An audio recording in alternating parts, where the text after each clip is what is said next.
If you are looking to buy cheap and safe and reliable coin, go over to U7Buy and use code CV3 for 8% off. Link is in the description or link is in the comments to get cheap and safe coins so you can get the cards you want in the game. CV3. We had a very big issue. The centre mid position was vacant and we needed somebody to fill it. And so it has now been filled by Marcos LLORENTE. And today we're going to be breaking down this card into 6 categories to help you decide whether or not this card is good or not and if you should buy it by using the metric of wondrous, mid, or doo-doo. And I'll be letting you know everything by the end of this video. But why should you listen to me? Well, I consistently get rank 2 in FUT Champions. I'm also a top 10 elite division player, so I believe I can use my abilities to help guide you to use the best cards to help get you more wins in FC25. So first we're going to talk about the most important things for this card, which is for a centre midfielder. To be honest, everything with this card because he can play multiple positions: the right wing position, the right back position, the centre mid position, and that's about it. But with that being said, I'm also going to be telling you the best ways to use this card, so if you do end up deciding to buy him, you know what to do with the card to help perform the best for you. So first, let's just talk about the pace. Now looky here. I found that Marcos LLORENTE gotta get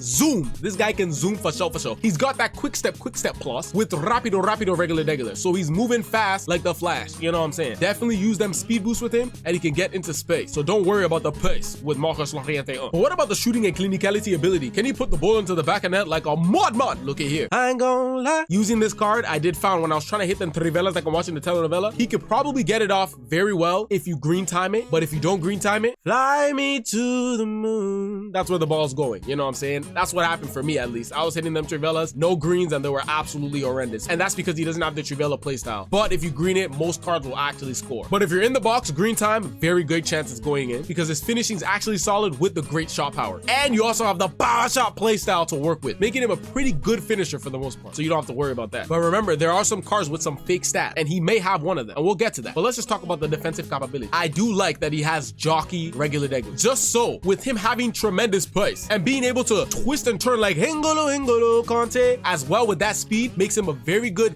midfielder in that aspect to be able to intercept the ball and catch up to certain defenders and catch up to certain attackers to disrupt them on offense. Along with him having Energizer Money, relentless playstyle, giving him unlimited stamina to run for a day. You feel me? And if we want to talk of physicality, look at here. His frame and body frame is a little bit like the slender man. You feel me? He's not that wide base to seem like he can really body somebody off the ball. But look at here. He can fight for sure. He's got that aggression. He's got the strength stats. Doesn't have bruiser, but if he's near a smaller opponent, like for example, Sawa, he's getting thrown and left on the ground and left there. You feel me? If he's going against for example, Didier, Drogba, you're gonna have some problem. He's not body, but he has some pretty good strength. Now, what about the passing ability? Now, look at here. This is where it's very important because certain positions for this card is gonna make or break the card. Now, for a centre midfield, I like my midfielders to have tiki-taka Barcelona at least, or pink pass. He has knife. All he has is whip cross. Now, are you gonna be whipping in crosses from the midfield?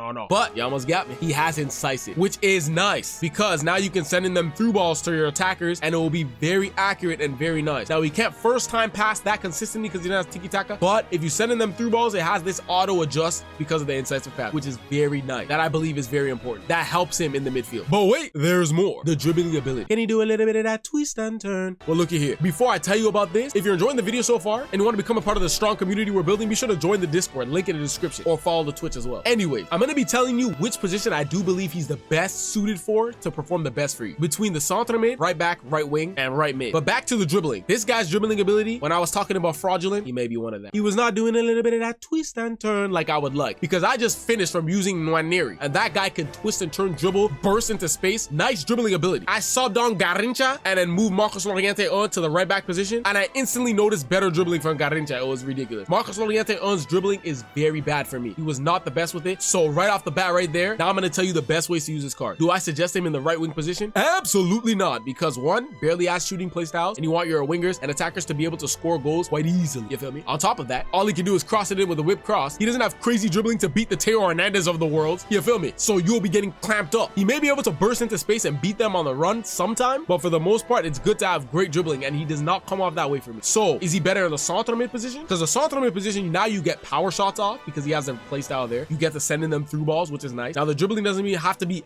absolutely heavenly to be in the midfield. It has to be pretty good, which is he's still decent enough to be able to turn and make a pass. But the right back position is very nice for him as well, because now if he's on the overlap, he can send in them crosses with the whip cross. He still has incisive pass to send the through balls into your right wingers or even your striker if he's in that position as a right back. And he has good enough dribbling to at least get into some spaces in the right back position because it's attackers trying to defend. So I'm gonna be honest, the best position to place this guy in, even though his stats look crazy, is the right back position. But you can still play him in the centre mid position, but I do think they're better midfielders for especially that price of 1.6 million current. You feel me? So a great way to use this card in the right back position is if your opponent's lacking a little bit and they're really trying to defend the through ball with your right winger or right mid, you can burst into space with Marcos LLORENTE to catch that left back off guard, and now you're in on goal, or you have a chance to either cross it in or cut back into one of your attackers to give you great goal scoring opportunity. But with that being said, is Marcos LLORENTE a wondrous mid or doo-doo card? I'm gonna say this, look here. In the right wing / right mid position, not as much right mid position, he's a little better, but right wing position, I classify Marcos LLORENTE as doo-doo with a name on it, straight up. But in the centre mid position, he goes up to a mid-risk card. Almost wondrous, but a pretty good, solid card in the midfield. But he's not the top tier midfielder for me because he doesn't have certain passing play styles that make them crazy. But in the right back position, Marcos LLORENTE is wondrous. Wondrous. A great card to pick up for your right back position. Now, do you want to spend 1.6 mil in the right back position? It's up to you, but he's a solid card to pick up. But this card right here could be even crazier. Find out if this card is wondrous, mid, or doo-doo. Yeah.